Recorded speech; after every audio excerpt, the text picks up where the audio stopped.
This map is one that you've already seen this morning. It shows you the CERN member states and some of the surrounding countries in Europe. I am going to talk not just about particle physics, also, as has been promised, a little bit about the connection between particle physics and cosmology. This is really as a sort of appetizer for what you'll hear later on, in particular from Pierre Bénétry.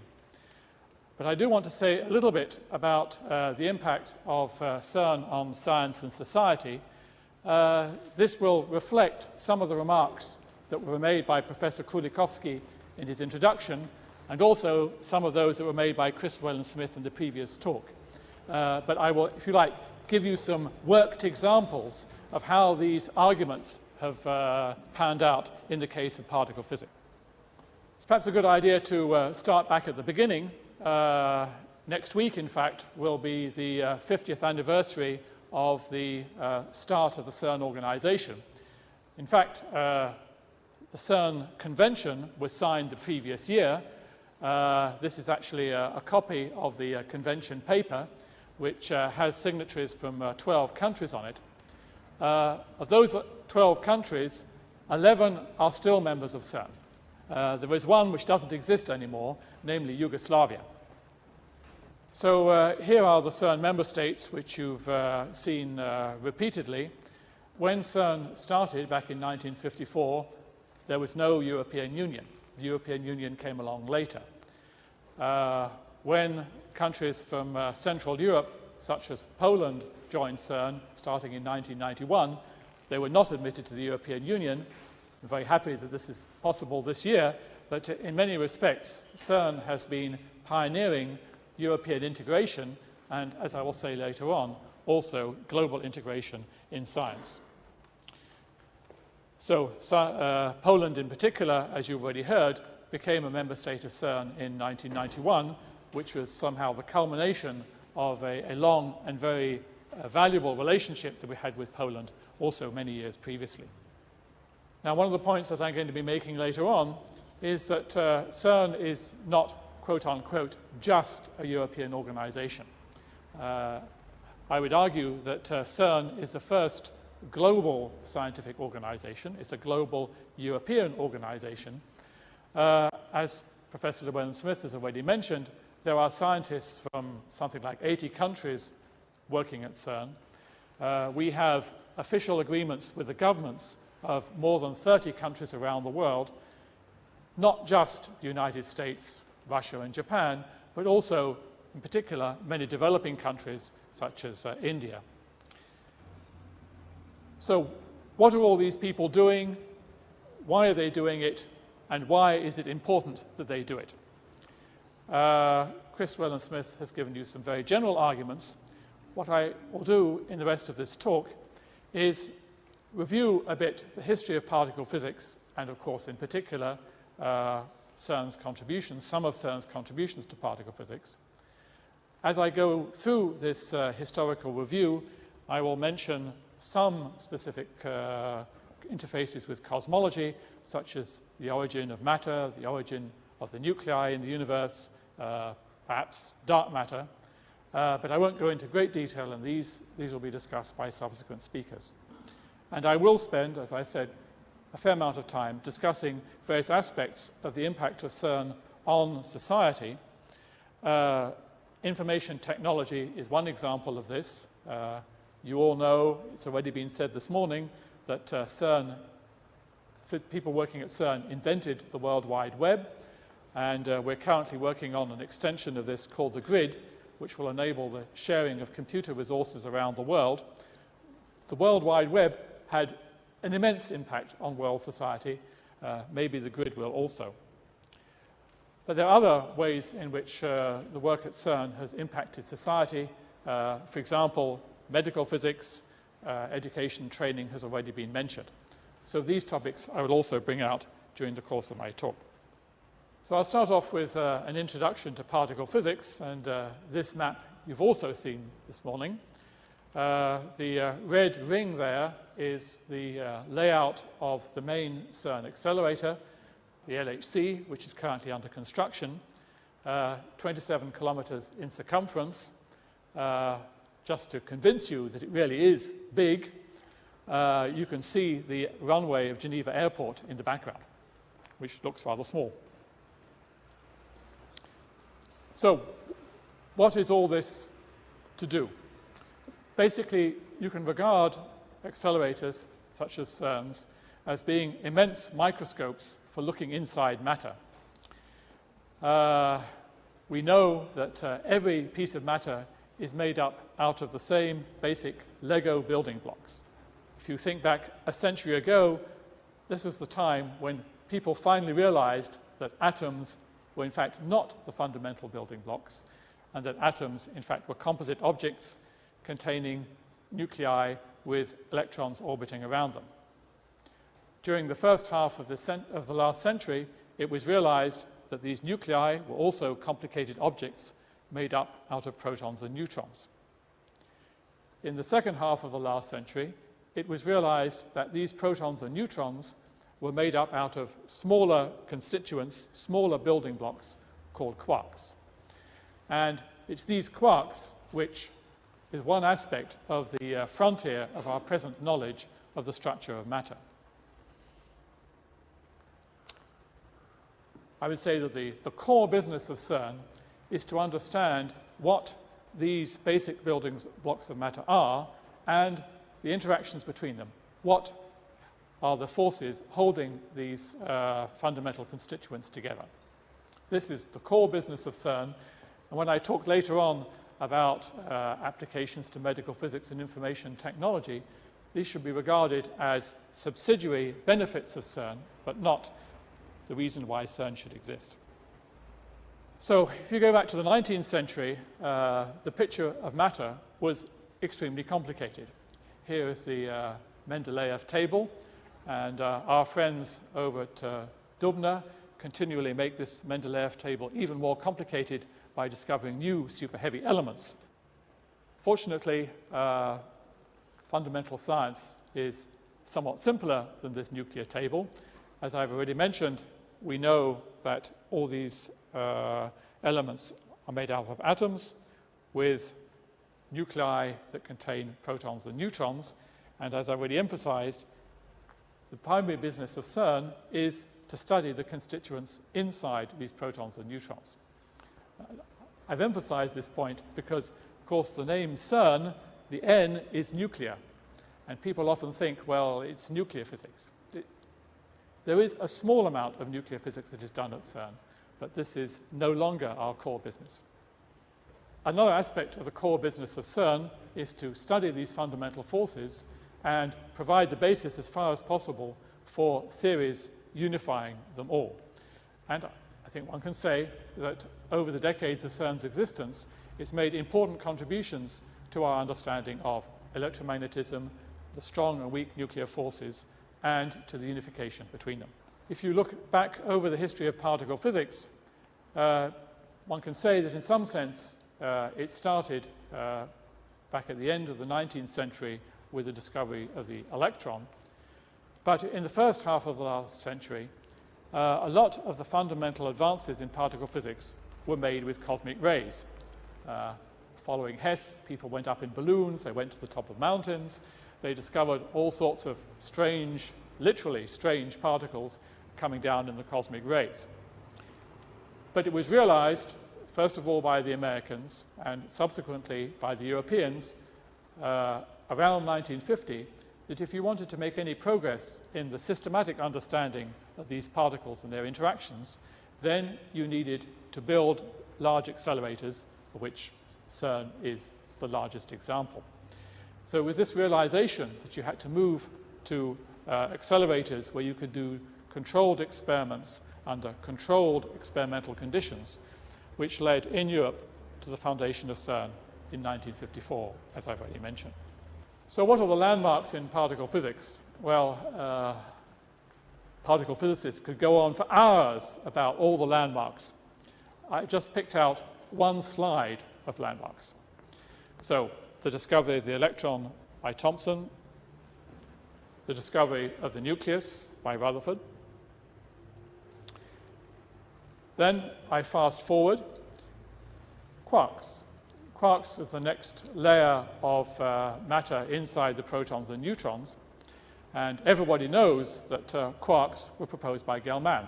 What's perhaps forgotten is that at the same time, aces, which are the same thing, were proposed by Zweig, who at that time was working at CERN. In the 1970s, experimental evidence for quarks came, first in experiments at SLAC, but also in experiments at CERN. And in fact, it was the experiments at CERN combined with the experiments in the United States at SLAC that confirmed the quantum numbers of the quarks using a sum rule which was derived by Professor Llewellyn-Smith.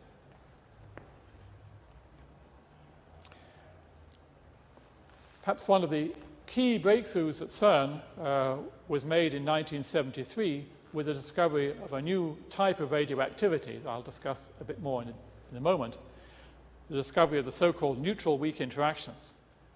This created the revolution which gave us a completely new understanding of the fundamental forces and paved the way for a calculable unified theory of the particle interactions. A key step in the verification of this theory was the discovery of the particles analogous to the photon that carry the weak interactions. And these were discovered in very famous experiments conducted at CERN in 1983, led by Carlo Rubbia. In the 1990s, this theory of particle physics, this theory of matter and its interactions, was confirmed and established and verified to a high degree of precision in experiments done at the LEP accelerator at CERN, which was the previous accelerator in that red tunnel that you saw earlier on, which is now being filled by the LHC. Now you may say, well, isn't this story going to go on forever? Of course, it's not going to go on forever because I only have 2 more lines on this transparency. The next line is the last quark which was discovered in the United States. We at CERN would say on the basis of predictions made possible by our data. We say, well, okay, if there's the last quark and if you've discovered all the carriers of the weak interactions, what else is there left to do? And one of my jobs towards the end of this talk will be to convince you that there is something else to do, which is to explore why particles weigh. And I'm going to try to at least give you a flavor of why this is an important thing to do, and Professor Feltes later on will describe the experiments which are actually going to do it. All these particles and their interactions are collectively described by something which we call unglamorously the standard model of particle physics. And I think it's worth recalling that one of the proponents of the standard model came from a small village in Pakistan, namely Abdus Salam. And Chris Llewellyn-Smith was saying earlier on that he thinks it's important that developing countries also be involved in basic research. Many developing governments around the world understand this and send their scientists to collaborate with CERN, some of them inspired by Abdus Salam. I already mentioned that some of the key experiments verifying the standard model have been done at CERN, and in fact the very accurate results that have been obtained seem to be in very perfect agreement with the standard model theory, which of course is very unfortunate.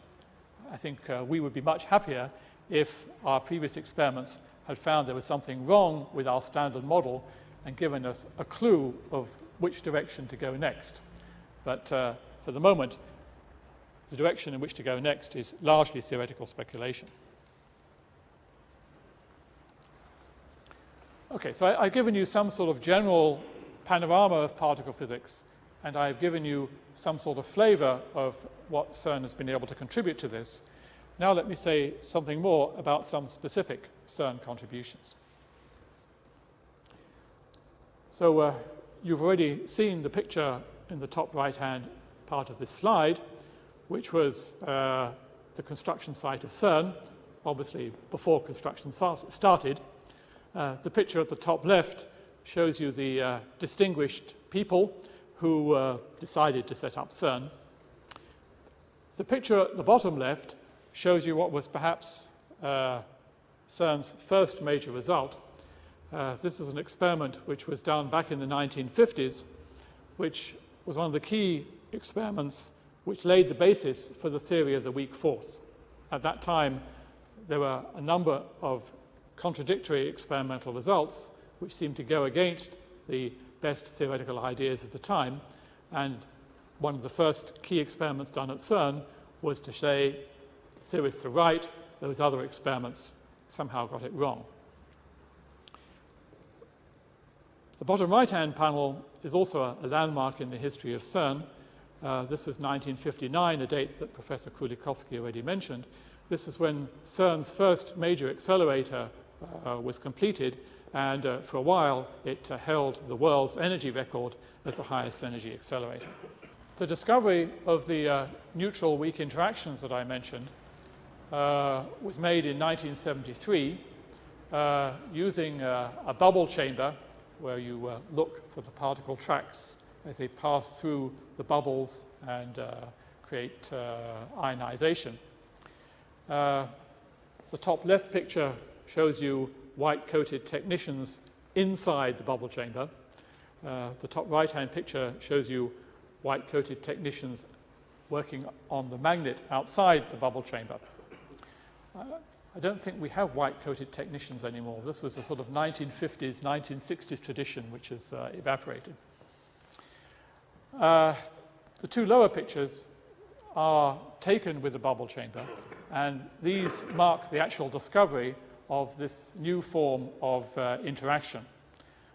In the bottom left-hand picture, a neutrino, which you can't see, hits an electron, and this was a completely novel type of interaction which had not been seen before.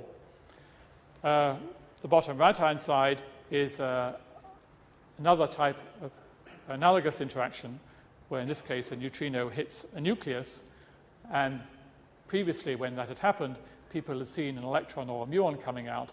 This was the first time when no such electron or muon appeared. So as I've already said, this was a new form of weak interaction, a new form of radioactivity, which opened the way to setting up the standard model. There's not so many different types of fundamental interaction, right? Electromagnetism, gravity, the strong force, the weak force. So to discover a new type of interaction, I think, is a major landmark in physics. And I believe that this discovery would have been marked by a Nobel Prize if it had not been for the fact that the principal people involved in setting up this experiment died prematurely.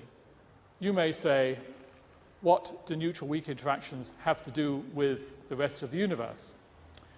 Well, very possibly they're responsible for the fact that we exist, because there is a general belief that these neutral weak interactions play a crucial role in making supernova explosions possible, in pushing out the, if you like, debris which is produced by the star. So there's these neutral current interactions that push out the debris. And these are, in fact, recent simulations taken from a paper by Janka et al. That verify that one can make supernova explosions happen with the benefit of these neutral weak interactions. So if these interactions didn't exist, supernovae might not send out their debris into the cosmos, in which case heavy elements would not exist, and neither would we.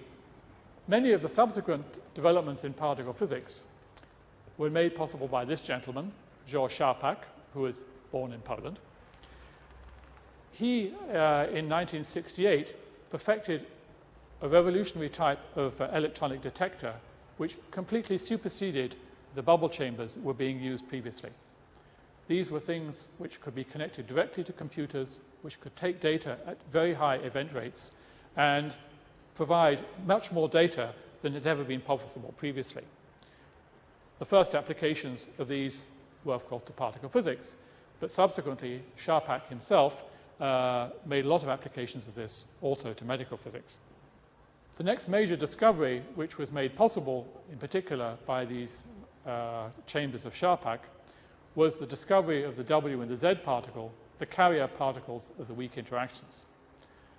There's not so many different types of carrier particles around, right? There's the photon, which is basically postulated by Einstein in 1905.